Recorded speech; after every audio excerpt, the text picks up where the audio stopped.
Setelah sempat terkendala lokasi latihan dan home base yang akan dipakai untuk kompetisi Liga 2 mendatang, tim Sriwijaya FC akhirnya mendapatkan kepastian jika Stadion Bumi Sriwijaya dapat digunakan oleh Sriwijaya FC pada musim kompetisi Liga 2 mendatang.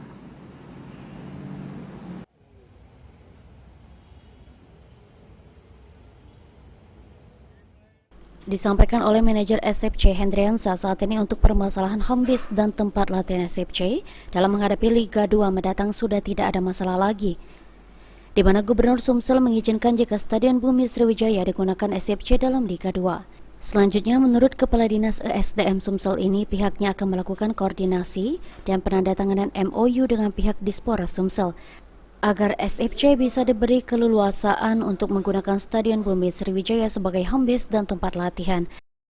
Pemerintah Provinsi Sumatera Selatan melalui Gubernur benar-benar support akan keberadaan SFC milik masyarakat Sumatera Selatan ini.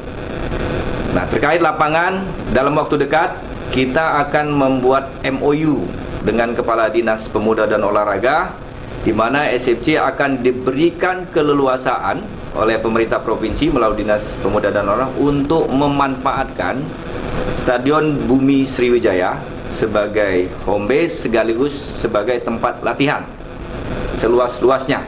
Nanti kita akan tuangkan dalam MOU. Nah, rencananya usai tim SFC melakukan tur di Pulau Jawa, seluruh pemain Laskar Wongkito akan dapat menggunakan Stadion Bumi Sriwijaya sebagai tempat latihan sekaligus home base di Liga 2 mendatang. Firman Hidayat, PAL TV.